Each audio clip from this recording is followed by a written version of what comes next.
Salve, salve galera, que bom ter você aqui no canal. Essa é a aula 3 da série Físico Fazendo Sopa, tá? Então se você chegou aqui nesse vídeo de paraquedas no YouTube, assiste a playlist Físico Fazendo Sopa, tem o vídeo de introdução, já 2 aulas postadas, essa aqui vai ser a terceira, tá? E também vai ter ainda a semana do rolezinho. O que vai ser a semana do rolezinho, galera? Vai ser uma semana que vai ocorrer do dia 1º ao dia 5 de junho, onde eu vou estar fazendo postagens diárias sobre questões do Enem, resolvendo as questões, né?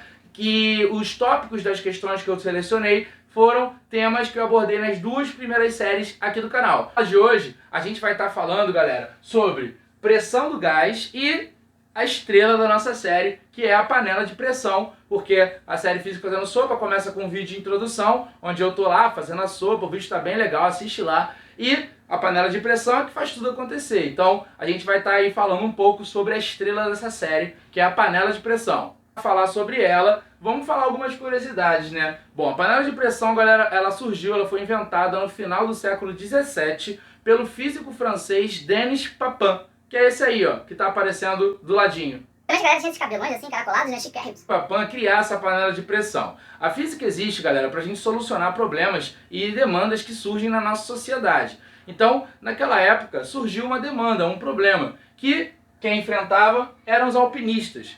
Então, os antigos alpinistas, como esse daí, ó... Não, esse aí é zoeira, galera, isso é brincadeira. Como esse daí, ó. Eles tinham um perrengue danado para conseguir cozinhar em altas altitudes. Porque se você assistiu a aula 2 dessa série Físico Fazendo Sopa, você já sabe que quando a gente está em altas altitudes, a gente tem uma pressão atmosférica menor do que a pressão atmosférica aqui no nível do mar, que é de 1 atm. Então, se você está lá no topo do Everest, a pressão atmosférica lá é menor do que 1 atm, diferente do que estando em Madureira City, nível do mar, onde a pressão é 1 atm. E isso tem uma consequência em relação à temperatura de ebulição da água, como a gente falou na aula 2 dessa série. Porque aqui, a 1 atm, a água ela ferve a 100 graus Celsius. Então vamos tentar entender aqui no gráfico ao lado como é que funciona isso. Você vai esquentar a água para cozinhar batata aqui em Madureira. Aí você vai pegar a temperatura inicial da água, pá, vai começar a fornecer calor. O gráfico aqui sobre Madureira vai ser o gráfico verde, tá? E aí, ó, vai fornecer calor através de uma fonte de calor. O sistema recebendo calor vai ter um aumento de temperatura, mas quando a água chegar a 100 graus Celsius, vai começar a acontecer um processo de mudança de estado. Ela vai passar do estado líquido para o estado gasoso. E aí, né, você mantém essa temperatura de 100 graus Celsius constante. Então, a batata aqui em Madureira, ela vai ficar submetida, né, a uma temperatura de 100 graus Celsius. Então tem uma barreira ali de 100 graus Celsius. Se você estivesse lá no alto da montanha, se você estivesse lá no alto do Everest, como a gente falou na aula 2 desse vídeo, a temperatura lá de ebulição da água é menor, porque a pressão atmosférica é menor. E aí isso aqui fica em torno de 75 graus Celsius. Vou começar a esquentar aqui, vou esquentar, vou tratar como se fossem temperaturas iniciais, tá, iguais. E aí quando chegar a 75 no Everest, vai estabilizar.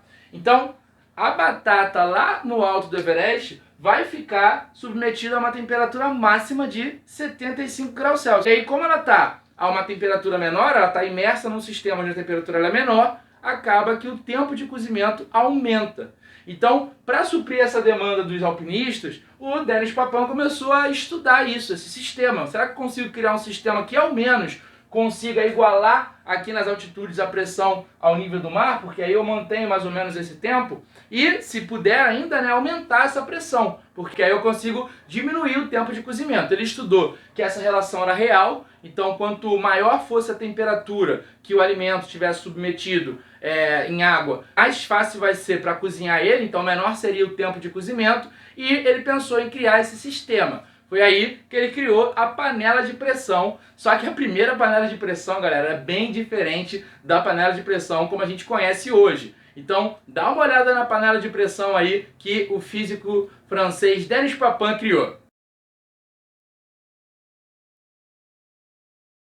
Bagulho muito doido, né? Ali, troço todo grandão, todo estranho. Essa panela de pressão, ela tinha outro nome, nem era chamada de panela de pressão, ela era chamada de digestor ou marmita de Papin. Então essa daí é a marmita de Papin. Base no estudo dele, né, ele criou isso, mas aí com o passar do tempo, como tudo, houve a evolução. Então a gente conhece a panela de pressão da forma como a gente conhece hoje. Tem até outras formas de panela de pressão elétrica. Então a evolução, com o passar do tempo, né, a tendência é o material, é o sistema sempre evoluindo. Entendemos aí, já vimos essas curiosidades sobre panela de pressão, mas vamos fazer o desenhozinho dela para poder entender melhor aí um pouco do funcionamento. Chegou ela, a estrela aí do vídeo, a estrela dessa série, a panela de pressão. Galera, nessa parte da aula a gente vai fazer a análise aqui da panela, né? Um utensílio tão utilizado aí pela gente aí nas nossas casas, no nosso dia a dia. Bom, quando a gente vai usar uma panela de pressão, galera, a gente tem que tomar um certo cuidado, principalmente na quantidade de alimento e água que a gente coloca ali dentro. Então, a gente tem que respeitar uma proporção de colocar alimento com água cerca de 2/3 da altura ali da panela, tá? E 1/3 a gente vai deixar livre. Tomar cuidado com isso, porque senão pode acabar entupindo ali a panela, tá? Então fica ruim na hora de evacuar aquele vapor. Vou começar aqui com o meu sistema aí, considerando a temperatura aqui de 30 graus Celsius. 30 graus Celsius é a temperatura inicial do meu sistema. Vou fechar minha panela de pressão. A panela de pressão, ela tem na tampa dela aquele aro de borracha, aquela borrachinha, né? Ficar sempre de olho nessa borrachinha, tá? Porque ela que vai garantir aí a boa vedação, tá, dessa panela, e essa boa vedação, né, faz com que essa panela consiga dar a pressão necessária para a gente aumentar a temperatura de ebulição da água, porque se ela não estiver bem vedada, vai começar a ter fuga, o vapor vai começar a escapar por ali, você não vai conseguir atingir a pressão necessária para fazer a temperatura de ebulição da água aumentar. Então essa borrachinha ela é bem importante. Para eu cozinhar minhas batatas, fazer minha sopa, usar a panela, vou ter que fornecer calor a partir de uma fonte de calor. Vai ser o meu fogão aqui no caso. E aí, galera, fechei a panela, comecei a mandar calor para ela. Esse sistema vai começar a receber calor na água. O calor vai estar se propagando pela convecção, tá? Como a gente já falou nas outras aulas da série Físico Fazendo Café, vai lá ver também que é interessante. E aí, né, com o passar do tempo, a temperatura do sistema vai aumentando. Então vai aumentar aqui, chegou, por exemplo, a 100 graus Celsius.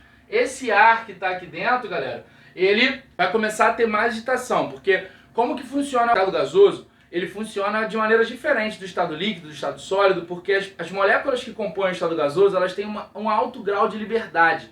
Então, esse ar que está aqui dentro, com esse aumento de temperatura, ele começa a chocar mais aqui, ó, com as paredes aqui, ó, com as paredes da panela. E aí, né, esse aumento desses choques aumenta ali a pressão interna. Tá? Então, a pressão de um gás, para a gente poder entender quais são os fatores que estão atrelados aí ao aumento da pressão de um gás, a gente vai ter que se recorrer à equação do Clapeyron. Bom, a equação do Clapeyron fala que PV igual a nRT, P para a gente é a pressão do gás, V é o volume ocupado, N é o número de mols, a quantidade de gás que tem ali, R é uma constante chamada constante universal dos gases e T a temperatura que aquele gás está submetido. Então, como eu quero analisar a pressão, né, repara que houve aqui um aumento na temperatura desse ar que estava aqui dentro. Então, esse aumento da temperatura vai fazer com que haja um aumento da pressão. E aí, é uma guerra de pressão que rola ali, porque o que tem de pressão externa? A gente tem a pressão atmosférica, e além da pressão atmosférica, a gente tem também esse pino, porque a panela de pressão, né, ela tem esse pino central. Esse pino central aqui, galera, ele tem um certo peso, e ele exerce esse peso, essa força, numa área. Então esse pino aqui, ele exerce uma pressão. E aí, né, é uma guerra, porque nesse primeiro momento, são dois aqui contra esse ar. E aí o ar, ele está pressionando aqui, ele quer empurrar esse pino para cima, mas essa pressão externa é maior do que a interna. Então, você vai ter ali, né, que a pressão ela fica maior do que um ATM, porque aqui a gente tem uma relação de soma de pressões. Então, isso vai fazer com que a água não entre em ebulição a 100 graus Celsius. Isso vai fazer com que a água aumente essa temperatura de ebulição. E quando a água começar lá por 120 graus Celsius, você vai ter vapor sendo criado aqui. Você vai ter um aumento nessa pressão interna. Então, essa pressão interna aumentando, porque a gente vai ter, além do aumento da temperatura, no momento em que começar o processo de vaporização, a temperatura permanece constante, mas quando começar esse processo de vaporização, acaba que o vapor d'água que vai entrar aqui vai começar a aumentar esse número de mols do gás que está ali dentro. E aí isso também aumenta essa pressão. Então a pressão interna ali vai ficando muito alta e começa a vencer a pressão externa, que é a pressão causada pelo pino da válvula central e a pressão atmosférica. E aí, né, tem um momento que o gás consegue empurrar esse pino, porque a pressão dele fica maior do que a soma dessas duas pressões, e aí no caso ele empurrando esse vapor, ele começa a sair da minha panela, do meu sistema, diminui o número de mols, vou diminuindo essa pressão. Só que, como a pressão ali dentro, ela conseguiu chegar a valores maiores do que 1 atm, acaba que a temperatura de ebulição da água vai aumentar também, como a gente falou. E essa temperatura fica em torno de 120 graus Celsius. Então, essa água, ela vai estabilizar não a 100 como na panela que estava aqui em Madureira City. Ela vai começar a estabilizar a 120 graus Celsius, o que vai resultar num tempo de cozimento menor. Raro falar que a panela de pressão, ela diminui o tempo de cozimento devido ao aumento da pressão. O aumento da pressão gera a consequência que faz com que o cozimento seja obtido num tempo menor, já que com o aumento de pressão eu consigo fazer com que meu alimento ele fique em contato com a água a uma temperatura maior do que 100 graus Celsius, tá? No caso aí em torno de 120 graus Celsius. Quando a gente for também operar a panela de pressão, galera, é muito importante certos cuidados, principalmente na limpeza, porque a panela de pressão ela tem duas válvulas, que são essas daqui, a principal, tá? Então quando a gente for fazer a limpeza da panela de pressão, a gente tem que estar tomando muito cuidado com a limpeza disso aqui, porque se entupir, galera, vai ficar ruim desse movimento aqui acontecer, então ela acaba não funcionando. E aí para isso tem também a válvula de segurança, que é essa daqui. Então se essa aqui por acaso der algum problema, essa daqui entra no jogo, aí ela levanta e aí o gás escapa por ali, beleza? Outra coisa também, galera, quando for abrir a panela de pressão, verifica se todo o vapor ele foi evacuado. Então levanta aqui esse pino, tá? Quando começar, depois de dar aquela chaveira toda, vai lá, levanta o pino, tira o resto do vapor para depois abrir.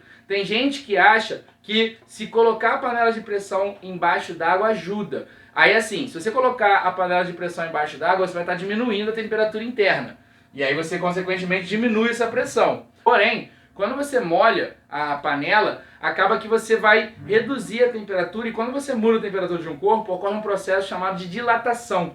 Então pode entortar a sua panela. E aí, com isso, né, fazendo isso diversas vezes, entortando aqui a panela, a tampa, você acaba perdendo a vedação da panela. Então não é uma boa ideia fazer isso. É melhor você tirar o vapor levantando esse pino. Bom, as aulas teóricas, galera, vão ficar por aqui, mas agora começa a primeira semana do rolezinho aqui do canal, que vai ocorrer do dia 1º ao dia 5 de junho, onde nessa semana do rolezinho eu vou estar fazendo postagens diárias, questões do Enem, onde o assunto da questão tivesse sido abordado nas 2 primeiras séries do canal. Então segue aqui o Físico no Rolê no YouTube, segue também o Físico Rolê lá no Instagram, que é onde eu faço todos os anúncios das postagens, tá? Então segue nessas 2 redes sociais para você ter acesso a todo o conteúdo. Muito obrigado por você ter assistido até o final desse vídeo. Espero que você tenha curtido aí essa série Físico Fazendo Sopa, essa aula. Comenta aqui para eu poder saber o que vocês acharam, tá? Curte também para ajudar aí no trabalho. Se você gostou, compartilha para os amigos, mostra para os familiares, aí tá todo mundo em casa. Então, quando vocês forem fazer aí uma sopinha ou forem utilizar a panela de pressão,